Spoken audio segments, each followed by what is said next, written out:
To begin, it is frequently said that we live in the post-racial era.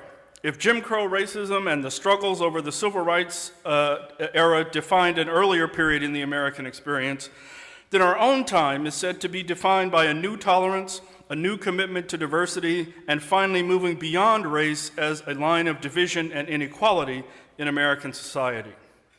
National survey data show, in fact, that substantial numbers of Americans believe in the post-racial narrative, including an overwhelming majority of white Americans who say that we have already arrived at a racially egalitarian society, and in fact, nearly a full third of African Americans.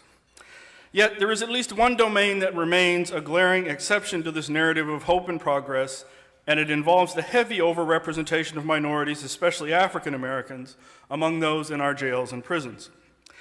The main message of my remarks today is to underscore the importance of continuing to undertake the necessary research and policy-based efforts that will be required in order to genuinely and finally decouple what remains a very troubled nexus of race, crime, and punishment that still defines our social landscape.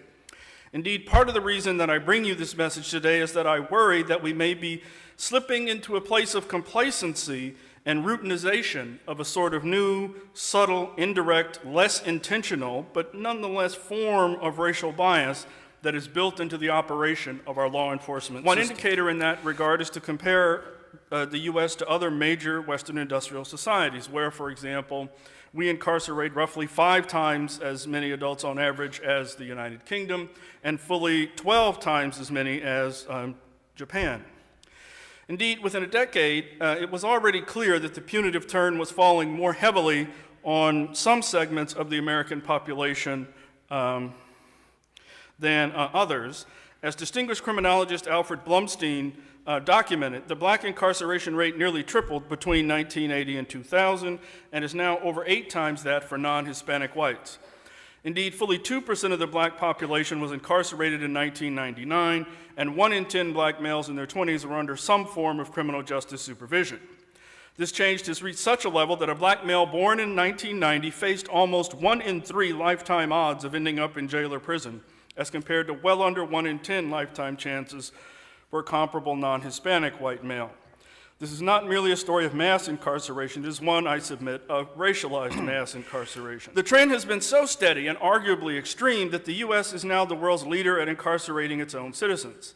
As the highly publicized title of the 2008 Pew Charitable Trust report put it, and the news headlines here show you, 1 in 100 Americans is now behind bars. This declaration is shocking and was surely emphasized by the report authors in order to jar us as a nation into considering the enormity of the waste of dollars and of human lives that the new mass incarceration society entails. But we know something else. The rise of mass incarceration has fallen with radically severe disproportionality on African American communities, especially low-income black communities. The latter figure stands at a thoroughly depressing 1 in 18 for black Americans. 1 in 18. But it gets even worse. We are at a point where fully 1 in 15 black men are in jail or prison, and we're literally 1 in 9 black men between the ages of 20 and 34 is in jail or prison. No, the point is not that direct racial bias and discrimination are the problem or a greater problem than in the past, just the opposite.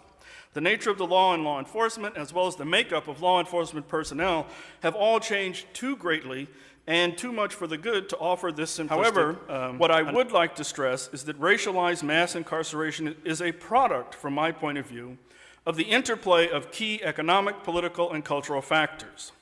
Thus, in brief, if I may, the intensification of patterns of relative joblessness, poverty, family breakdown, and poor schooling in many urban black communities on the one hand, coincided or combined with a number of other legal and policy changes involved with the punitive turn in the criminal justice system to bring us where we are today.